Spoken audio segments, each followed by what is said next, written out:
Welcome to Our Hen House. I'm Jasmin Singer. I'm Mariann Sullivan. And this is what we look like. I actually look very different from this. I look much younger in real life. Mariann, we have both worn pink glasses today. Oh, yeah. We should coordinate that. We're here today with Danielle Hanosh. Am I saying your last name right? Yep, it rhymes with Spanish. Oh, I did that's it. convenient. Yeah. Well, welcome back to Our Hen House, Danielle. You were on a few years ago, and we're super excited that you're joining us today because we love everything you're doing, and you get to be our first YouTube guest. Yay, I'm so excited. I'm honored. Thank you for having me back. I didn't get the pink glasses memo, so I apologize about that. Ooh, But we're going to have to talk to That's a Vicky problem. about that. Well, Right? you can draw some in. okay, Right, yes. yeah. Feel free We'll to edit. them in. Danielle is the co-founder and executive director of LEAP and is also the co-founder of Blackberry Creek Farm Animal Sanctuary in Northern California. And because that doesn't keep her busy, she also serves on the board of the wildlife conservation NGO Women for Wolves. As a lesbian, I am a woman for a wolf. I just wanted to go on the record saying that. Right. You can join our pack. Amazing. Oh, I love it. So with a teaching credential, MA in education, a decade of experience as a public school teacher, and 10 years experience running a nonprofit farm animal sanctuary, she's so excited to be using her background to ensure that children and teenagers across the country have access to hands-on humane education and leadership development. I know you do a lot of other things too, Danielle. You're a ghostwriter, you're a storyteller, and you're the author of several children's books about animals. So my first question for you is, what don't you do? And I do want an answer to that. Well- My first question is, I want to know the names of the books you've ghostwritten, but I guess that's the kind of thing you're not supposed to say. Oh, no, No, actually, so I ghostwrite blogs for companies. My former husband is a web designer, and he kept me on, which I'm very grateful for because it gives me extra income to run the sanctuary. And so I just write for the companies he markets for. But as far as the books that I've published, those are not anonymous. I've done 3. So one is about disabled animals. It's a whimsical, kind of fun fictional story about Judy, our cross-beaked hen, and it's called The Very Ugly Chicken, about a little girl who decides to leave 4-H and start her own sanctuary when she starts rescuing disabled animals. So I have What Are Llamas For, which was inspired by a little boy that actually visited my sanctuary and asked what llamas were for. And so we talk about how animals are actually not for us at all, but they are for their own purposes. And then lastly, because I deal with a lot of loss at the sanctuary, as you guys can imagine with the animals we rescue, kind of death is ever present. And I've also become very aware that so many people deal with pet loss, people that have reached out to me. And so my board member actually illustrated this one, and it's called The Other Side. I have a copy of it right here. So it's for adults as well, but it's a story about your pet going over the Rainbow Bridge and just kind of how to cope with that. So thanks for asking. Those are my books. That's beautiful. But I still want an answer to my question. What don't you do? Oh, I don't do enough. Well, I'm getting better. I don't do enough things for myself as far as free time goes. I've really been working this last year on balancing work and personal life a little bit better. I'm getting better at that. But that's Okay. Pretty impressive considering how much Thank you've you. accomplished in the past 2 years. I mean, I think we spoke to you around, maybe it was 3 years ago. And you have done really a lot. So if you're managing to find some work-life balance, that's I'm trying. really admirable. Thank you. I think when we you. interviewed you, LEAP was actually pretty much just getting started. There were just a few sanctuaries that were participating. And some people may have missed that interview or maybe don't remember it. Can you just kind of start with reiterating what LEAP is and then we can get into what's happened since then? Sure, absolutely. So LEAP stands for Leaders for Ethics, Animals, and the Planet. It is its own nonprofit that is run essentially right now at sanctuaries across the country. We are now launching in Canada this fall as well. So I'm super excited to share that. You guys are the first to hear. We haven't even put that on social media yet, but we're interviewing sanctuaries to be partners. And so essentially it's a humane education program. We started with high school. Now we have middle school as well. So it runs 6th through 12th grade. It's a mix of both classroom curriculum and hands-on workshops, working with animals, learning about, of course, the farmed animals and the farmed animal care and welfare aspect, but also they learn about wildlife conservation, climate change, our food system, and how those are all interconnected. And just so that I'm clear, I remember talking to you about how there was an interesting mix of students coming into the program, but they were definitely not all animal rights activists. Is that still the case? Yes, very much still the case. We tend to brand ourselves at Blackberry Creek as a sanctuary for non-vegans because we want those people to come learn, right? Like most people were not born vegan. I certainly wasn't. We, of course, welcome the animal rights activist kids, and we love that they have a venue to meet other like-minded young people. That's really important. As you guys know from being in this community, it can be ostracizing at times, especially for a high school kid. But we welcome everyone. We really want to give those students who are in traditional agriculture programs like 4-H and FFA the opportunity for something different. If they want to become a vet, if they just want experience working with animals, there's not a lot of other alternatives for them. So we welcome those students, anybody who wants to learn about the interconnectedness of everything that we teach. And it's been really cool to have a lot of different kinds of students get to know each other. Yeah, I want to really talk about 4-H and how LEAP differs from it. But kind of to set the scene, I think if you didn't grow up in a rural community, I only know about 4-H because of people talking about it in the animal rights venue. I don't know that much about it. I know it's a big deal. But can you just kind of describe it, how big it is, how it works? And I mean, what I've always heard, which I assume it's true, like one of its main purposes is to kind of enculturate kids into seeing animals the way animal ag wants them to. And I guess while you're at it, you might as well talk about FFA too, because I don't really know the difference.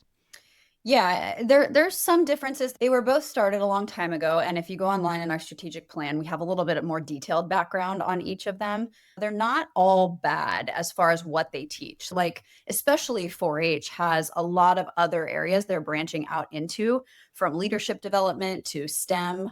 They're really encouraging young girls to go into science, math, and technology.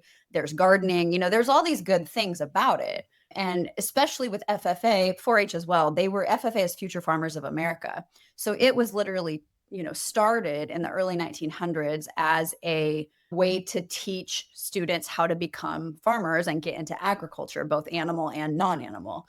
And that's how the program started. Again, FFA does have some other programs where you don't have to slaughter your animal at the end. But the culture, there's a lot of pressure, not only from the teachers, but from other students. You are definitely seen as odd if you are someone who wants to, rehome your animals at the end of the program rather than auction them and compete. In a sense, I think it's a leadership program, but there's a very misguided part of it that we don't need to teach anymore, which is how to become an animal agriculturalist. And both FFA and 4-H have the program where they raise an animal and then Yes. are expected to show it and bring it to slaughter. Or Correct. sell it to slaughter. Yes. I didn't realize they were both. And I think you made such a great point that we always have to remember that we don't hate farmers. Yeah, exactly. Like, farmers grow our food and we like Yes. to eat as much as anybody. We're not Yes. anti-farming. Yeah. Right. It's so easy to slip into that. There are so many people in the animal ag industry who are eager to portray us like that. I mean, it's not farming that's the problem. It's animal ag. Exactly. I want to jump into something you just said, though. You were talking about how they don't all do bad work or they don't have bad intentions, certainly. No. And it just made me think that is the case for so many animal related things that kids are exposed to, like zoos, for example, or horseback riding. I think that there's obviously so many people who just love their horses. Yes. And yet there's just, I don't know if it's a philosophical difference that is the core of the difference, but I'd love if you could speak to that. But also, Danielle, if you could tell us, are these kids damaged at all, or are we just projecting our vegan ethos onto them? That you can't go through that and come out unscathed. Is that true? I don't think there's a clear answer to that, but let me explain, my experience with those kids. I think as far as the ethical piece that you are talking about, the horseback riding, the zoos, I grew up as a kid that I wasn't an equestrian, but I liked to ride horses and I liked to go to the zoo. I have always loved animals. I loved Marine World when I was a kid, which in Northern California was kind of a Sea World / zoo. Yeah. I wanted to be an elephant trainer when I was 5, right? So I think in a sense, you get kids sometimes that join FFA and 4-H that really do love animals. And as far as coming out unscathed, I think that there's two different sets of kids. I think for the most part, they become desensitized. And that's what I've seen the most often. I think for the most part, they really do believe that they love their animals that they send to slaughter. And I think in the beginning, especially the kids that grow up in that world, especially where their parents have been in FFA and 4 H, and it's kind of a family tradition, the kids cry. When they're young, the first time they do this, the second time they do it, they don't usually want to let go of their animal. But the culture kind of pushes it's the circle of life, and you're feeding people and you're giving back to your community. And so, in that way, they typically become desensitized to what actually is happening to their animal.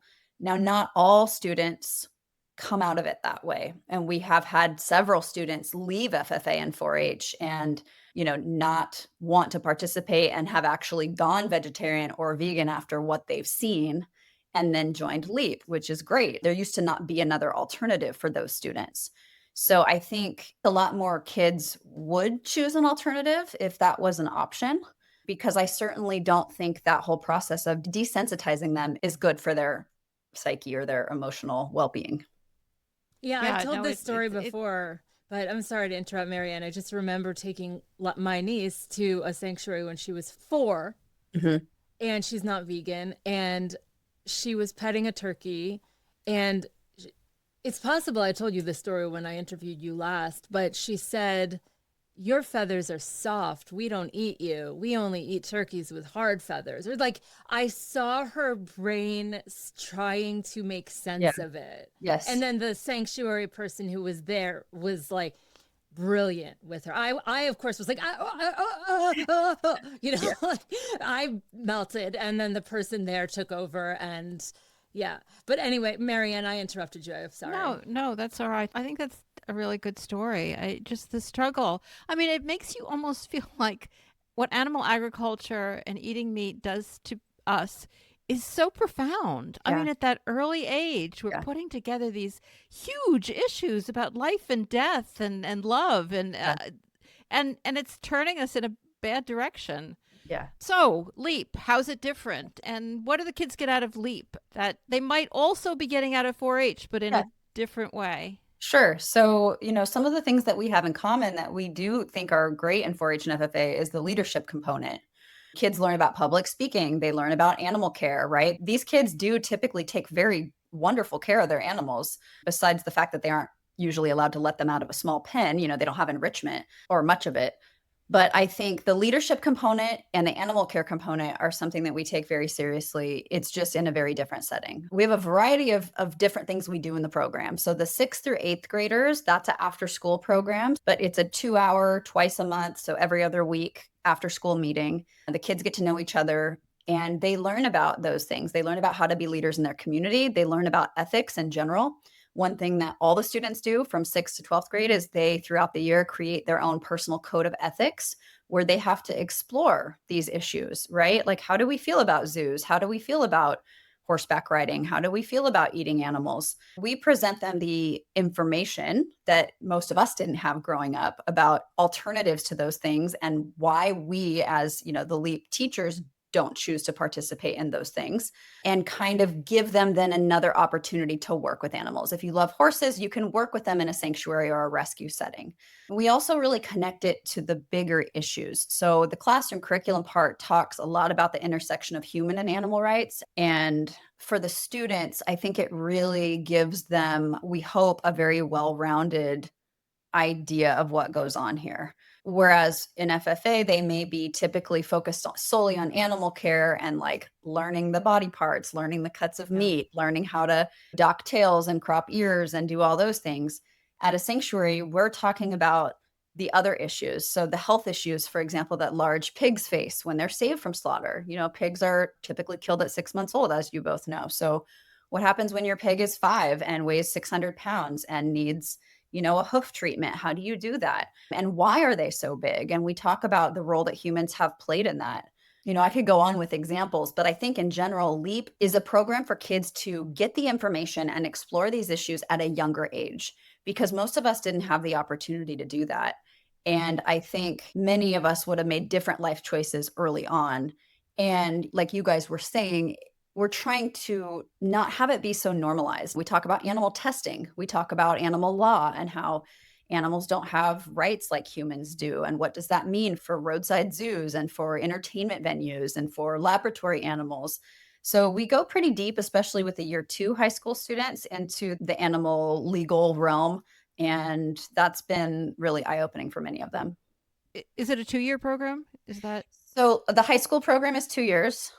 I'd love to do more, but it seems like logistically the sanctuaries are so busy themselves. It's hard for them to host more than 2 years of kids. And then the Yeah, middle actually, school I'm program. kind of curious about the logistics. Like, Yeah, yeah. obviously, there's a lot of lessons, but there's also animal care. What takes place at the sanctuaries? Are there things that take place elsewhere or online, or just like what would be the process of a kid who joined up? Like, what would their Yeah. life be like? The typical traditional year-long program is, let's say they choose the first Saturday of the month. So all of the kids commit to coming during that time from September through May. So it runs through the school year. And it's usually a 5-hour day. So they have an hour and a half classroom lesson time when they get there. But we provide all the curriculum where we really try to cover a lot of different topics. So intro is, of course, just ethics in general. Then we cover farmed animal welfare. We cover the legal rights of animals, climate change and eco anxiety, and how they can help with ocean conservation. Who's We giving the would lessons? So I designed the high school curriculum, and then we push it out to the sanctuaries, and the Okay, sanctuaries each choose a teacher. So typically, if they have a humane educator on cool. staff, it's that Yeah. person. Sometimes it's a volunteer that commits to run LEAP for the year, but it just depends. For people out there who are thinking of volunteer opportunities, who might be teachers, this would be a great Yeah. volunteer opportunity. It's shelters who don't have that kind of staff. It would be great because that's the biggest obstacle we've run into so far is staffing at the sanctuaries. Of course, like I just said, we have the classroom time and then that's about an hour and a half. And then the kids have a vegan lunch. So we do some fun cooking activities with them, vegan baking activities as well. So they have a lunch together. And then the afternoon is spent in the hands on workshops. And so it might be the chicken care workshop where they're learning how to do health checks and learning how to pick up chickens safely. It might be a pollinator garden workshop where they're learning the importance of pollinators and rewilding the land in order to have more biodiversity. The sanctuaries get to choose which workshops they want to implement based Okay. on which kinds of animals they have at I want their to take this program. location. Do you Yeah, want to? a Do you lot want of to adults expand have to said adult that. ed? I know. I feel like we need to expand into adult ed. Yeah, it is. It's really fun. A lot of adults have said, I really wish this was around, which makes us feel like hopefully we're doing something right. But the staffing is difficult because, as you guys know, sanctuaries are nonprofits. They're strapped for funds, they're strapped for staff. Of Their course. staff are wearing, 25 hats already. So if there's anyone out there who is, we do require that the LEAP head teacher be an ethical vegan because we want them to be aligned with what they're I don't teaching. think there are too many non-vegans listening, Danielle. We're Well, great. pretty targeted audience Yeah, I here. mean, you can start, a lot of the volunteers at sanctuaries aren't necessarily all vegan, Right. but Right. for who's teaching the curriculum, just to really Yeah. fully Of course. understand, it Oh makes sense. no, we're on board. But yeah, I mean, we have such a need for staffing to help a lot of the sanctuaries that are short staffed. I think it's a great volunteer opportunity. I mean, if somebody happens to live near, so Yes. it's not that traveling because it's extensive enough to be a real challenge and Yeah, commitment. But it is. it's not forever and it's not every day and Yeah, it's once a month essentially. And yeah, then the that's kids are cool. also required to do volunteer hours every month helping animals or the environment. So some of them choose to do those at the sanctuary. They volunteer at the sanctuary for 4 hours a month. We've had all kinds of projects. We've had kids start programs where they go read to dogs and cats in shelters. We've had plant-based food drives for local food banks around the holidays that kids have organized. We've had like river cleanup days where they go pick up trash and try to protect the native wildlife in their area. So they get really creative, and that's the fun leadership piece is they get to start building their own projects that they care about throughout the program. Yeah, that's great. Like, So what do like they get out of it other than this great experience? I'm sorry, Jasmine. Did you? I go just wanted ahead. to finish this thought because I know there's a scholarship incentive, Yeah. but like for 4-H or FFA, they get school credit, don't they? Have you managed to pull that off? That depends. So some 4-H and FFA programs, especially I think FFA more so than I know about around my area, are run through a school. So they can take like animal science as their biology type, fulfillment for those units. But if FFA or 4-H is run as an after school club or an offsite club, they do not get Okay. school credit for that. So obviously, we're not contracted through high school, so we don't have the ability to give credit, Yeah, of nor do I course. think the That would program. be That would be I great. imagine a huge Yeah, that would be endeavor to get that all over the country in different schools, because I know yeah. academic requirements can be really, really tough to meet. They can. And I mean, we do align our lessons with the standards. So I was a teacher in California, so we use the Common Core standards here. Most of the country does. So our lessons are aligned, but going once a month for 5 hours would not be enough to fulfill an Yeah, of entire high course. school curriculum. Yeah. So the scholarship program is actually changing next year. We've been kind of experimenting with what we want to do with that. And so how it's working right now, and we've done for the first 2 years nationwide, is the students have the option to participate in a competitive research project at the end of the year. We have a theme every year. So this year is on ethical dilemmas. And they present this research project that they work on independently. And then our board reviews those, and we use rubrics and we score them, and the top 10 or so kids, depending on how much scholarship money we have, get a scholarship. Okay. Originally, the thought behind it was that many FFA and 4-H students are earning money selling their animals, and so sometimes parents are resistant to let them leave those programs because they're earning money for an internship or college or work experience or whatever they're going to go do next. And so next year, in the fall of 25, we're changing that up a little bit. And the money that we would have put towards scholarships is now going to go to help these students that complete the second year of the high school program get into internships and fellowships with like-minded organizations that they choose. So, for example, places like ALDF, places like World Wildlife Foundation, places like Mercy for Animals. New Roots Institute has a great fellowship for kids to continue in food system leadership. And so a lot of those programs have some kind of cost with them. They're an internship where they're not paid and it actually costs money for the kids to do it. Or, they have to fly somewhere to do a hands-on summer internship. So we would be contributing to that for those kids that I love successfully it. complete That's the years. Yeah, it's great. like we're hoping it's a way to keep those kids not only involved with LEAP, like they can also come back and we have a youth advisory council, so they can join that when they graduate. But we want to focus on their interests. If they're interested in getting into veterinary medicine, how can we help further that rather than just handing them a check? So we're going to hopefully provide money with more mentorship. I want to focus on the sanctuaries for a minute because we've been talking a lot about the students and the kids. Yeah. Obviously, the sanctuaries that you've been dealing with, especially at the beginning, and that they're doing a great job, but you're expanding beyond places that you might be personally familiar with. Yeah. So how do you find them, and how do you make sure that your requirements are being met? That's a great question, and one we spent a lot of time I can kind of imagine. hashing out in our early board meetings and as we've expanded. So we do have sanctuary guidelines as far as, like I said, the lead teacher needs to be an ethical vegan. We have safety things in place that they need to complete for us. So just like if you're working in a classroom with students, they have to be fingerprinted, the lead teacher. They have to go like a background check, essentially. They have to take a online CPR class that we pay for, but the lead teacher needs to be certified in that. They take a sexual harassment training. So they have to kind of hit all these safety marks originally before we even accept them into the program.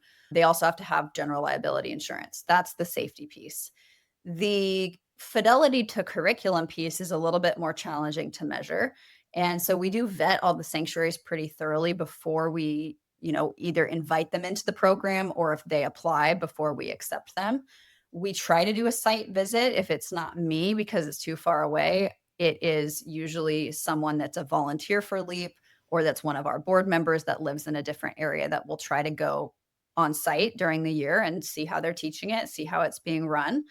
We also have surveys that the students and parents fill out where we hope to get some information about how they feel things are going and what's being taught and how welcome they feel and things like that. And of course, we vet the sanctuaries ourselves as far as, doing research on if they are, in fact, a vegan sanctuary. They're not serving animals at fundraisers and things like that, which, of course, occasionally has happened. It does Um, happen. yeah, luckily we haven't encountered it yet, but I have one just up here near me who does a crab feed every year and they're an animal sanctuary. And so, we pay attention, we do our homework on them. And if there is ever an issue, maybe they post a photo of a family member horseback riding or something like that. We do address it with them to make sure that it is in alignment with what we are asking. Do And they as you are just they said, there's so many ethical dilemmas. It's a great opportunity to talk about those. Yeah, absolutely. Are they ever nervous about bringing in a lot of kids who, are not animal rights activists? I mean, I know every sanctuary has employees who are not vegan. I mean, Yeah. that's inevitable because there just aren't enough vegans out Yeah. there Yeah. who know enough about how to handle pigs to fill all Right. the slots. Yes. Yeah. But are they nervous about bringing in this component of, kids who, are not vegan, don't intend to go vegan? Like, it's not really why they're there. Or You are they know, thrilled? I think they're thrilled. I haven't actually encountered that at all. I've had some sanctuaries nervous about hosting kids, period, because they've never taught before. And they're Yeah. like, 20 middle schoolers, like this is overwhelming. Kids. I'm terrified Um, of kids myself, so I totally yeah, understand it's that. more than that. And I don't think we haven't had any incidents with kids. Kids are choosing to do this program. So whether or not they're vegan, they're typically animal lovers who are interested in Yeah. learning more, interested in broadening their horizon. And the parents do fill out a safety waiver at the beginning that also has a little preview and a contract saying that they're okay with us talking to their kids about factory farming and about animal agriculture. And of course, it's age appropriate. What we're showing to sixth graders is very different than what we're talking about with the 12th graders. But I think they know what they're getting into. And I think that most of them are really open to that. And that's been really neat to see. I So, bet there are a lot of really strong friendships that come out of this because adolescents are just starving for, finding new friends and getting close to new people. And, to be a person who cares about animals a lot at that age, at any age is can be alienating. It's yes, hard to find your absolutely. people. It's And, hard to and this find is your a way for them people. to find their people. Yeah, it is. And for adults as well, I think even volunteers at the sanctuaries have found community in that. We have several sanctuaries where they've gone through the program. The kids are graduating from LEAP this year, and some of them are graduating from high school. A Unity Farm Sanctuary in Massachusetts has just been like a phenomenal place for kids for LEAP. They're highly motivated to do, above and beyond. They just took their LEAP students to Harvard to go to an animal law conference. And they have such strong friendships that have come out of there. It's really neat to see. They actually hired two of the young women who are a junior and a senior to work at the sanctuary and have part-time jobs there. So it's really been fulfilling for us as, the founders of LEAP and kind of the board to see what the sanctuaries are doing with it. It's incredible. And we are so grateful for them. That's so nice. I mean, it just sounds like there are so many different aspects of this that are fulfilling to so many different people. Tell us a little bit about how the program has changed you. Well, I think, running a sanctuary, I'm like the kind of person that could spend all day with the animals at the sanctuary. So I love the animal care piece. And I loved teaching as well when I was in the classroom, but I always felt a pull towards moving away from teaching academia and into teaching kids what I was passionate about, which is being outside with the animals and learning how to help. And so I think in a way, it's really broadened my horizon about how many animals we can impact. You guys know if you start a sanctuary, you can rescue a finite number of animals and provide them with lifelong care. And yes, they can be amazing ambassadors, and our animals certainly are to reach people. But I think seeing how LEAP has had a ripple effect. And I think that's been the thing that has really stuck with me is I'm always struggling. I'm doing all these things like you guys said, and it's like, how can I make the biggest difference? I think we've found that path with LEAP. I hope. Yeah. It's still fairly small. We have 18 sanctuaries participating. We have over 30 who are interested in joining next year, which is incredible, but it's also funding, right? We are providing stipends for all these kids to have lunches. We're providing t-shirts. We're providing the curriculum for free. And so, the more we can get funded to do this, the more kids can join, but really the bigger ripple effect it will have in their communities. That's what I've really taken away from it. A lot of what you just said really reminded me of, I don't think this rhetoric is really out there that much anymore, but the effective altruism movement, which controls a lot of funding in animal Yes. rights and, does unbelievably, it has brought so much money into the movement. Yes. But there was a whole period where they were just totally down on sanctuaries, as if all that sanctuaries did was save the animals who were there, which is not nothing, but they were saying, no, you need a bigger purpose. Mhm. I think sanctuaries have always had that. Yeah. But this program really allows sanctuaries to show for possible funders who care about impact, as funders should. Like a sanctuary can have an enormous amount of impact. Just that personal connection. This is how a lot of people learn and change. Yeah. Yeah, you can't reach everybody without that personal impact. Like, yes, the graphic videos reach some people, right? And that's a certain audience, and that's important, but also the more gentle approach of meeting the animals and learning about it in that way is also really important. We see that a lot. I was talking earlier about sanctuaries that are having trouble with funding staff. It is still a big problem in the animal funding world is that people have stopped funding sanctuaries. So many of the sanctuaries that used to have more robust education programs have had to cut back their education, ironically, because That's crazy. they have animals to feed and to provide vet Yeah, care for. you And can't even if cut you're not, back on animal you care. I can't, you mean, you can't. can't. No, especially as they get older. My guys, I'm not actively rescuing anymore. I have 56 animals and they are all getting older and they are staying here until they pass. And I am focused on providing them with an incredible life and care. But yes, unfortunately, even a lot of the big sanctuaries, they've lost funding because of those funders moving away. So they've had to really cut back on the education programs because everything they have has to go to maintaining their existing animal care, which Yeah, is frustrating for that's them. really horrible to hear. Yeah. Yeah, they really know that education's the way to go, which is one reason, we make Leap free for the sanctuaries. They have to provide the teacher. Hopefully they can get volunteers to do that. But, we don't want to be charging people for curriculum or materials. Now, we had mentioned that people who are interested and find this a really intriguing volunteer opportunity can pursue those teaching opportunities. Are there other ways that people can help?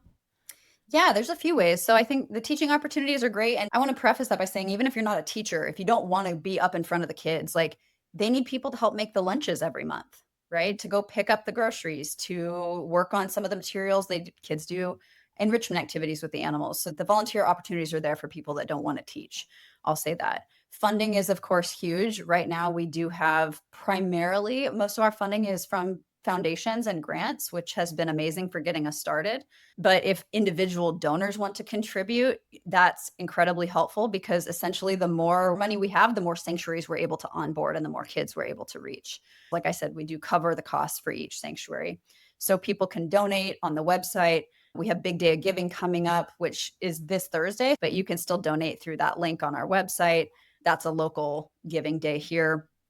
And then, of course, just people spreading the word about Leap, like what you guys are doing as far as interviewing me. I think it's really important that we get the word out there to people who do care about not only farmed animal welfare and veganism, but also just caring about kids getting outside, kids learning about nature, kids caring about animals, realizing how ecosystems work, and realizing the benefit that we as humans can have on all different kinds of species.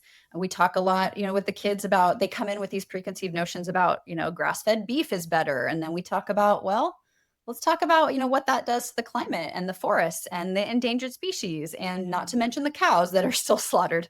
So I think just spreading that awareness, if kids, have them apply and sharing what we're doing. Hopefully, we get a lot of people on board to support in that way, word of mouth, recruiting students, and getting more sanctuaries involved. Yeah, when you think about how hard it is when you're a kid just to learn the stuff that people are trying to teach you, Yeah. and here you're trying to teach them stuff that everybody else is trying to hide from them. Yes. It's really pretty, which is what, I mean, you mentioned that before, Jasmin, how long it took to become aware of what was really going on. Yeah. I mean, how old was I when I realized that cows had to have babies in order to Oh, quote yeah. unquote, give I was milk? in my late 20s for sure. Yeah. But I will say, as far as the middle and high schoolers, they're at a great age for that because they are wanting to question authority. Just naturally, Cool. all of us do at that age. They want to see if what people are telling them is really what's happening and what's being hidden from them. And they're very passionate. I'd say, especially the younger students, they are so passionate about what's fair and what's not fair. And I think exposing them to like the truth about the dairy industry in an age appropriate way, it's a great age to learn about that. So they're Yeah. very open. I get really excited to see kids are like, oh Yeah. my gosh, I'm never drinking milk again. Yeah, so that great. is amazing. Well, thank you so much for joining us again. I hope that it's not as long until we talk to you next as it was this time, but tell our listeners how they can follow you online so that they can support your efforts. Yeah, thank you guys so much for having me. It's wonderful to be back. So we have social media accounts. We also have a website. So the website is Leap for Animals, FOR animals.org. And then our social media handle on Instagram is Leap with the number 4 animals. And you can find us at Leap for Animals on Facebook as well. Starting this fall, we hope to have a student-led TikTok where they are out creating videos and showing what they're learning at the sanctuaries with the animals. So stay tuned for that. Amazing. Thank you so much, Danielle. And thank you to everyone who is listening and watching right now. We really appreciate you. And we'll be back next time for another episode of Our Hen House. So thanks so much for caring about changing the world for animals.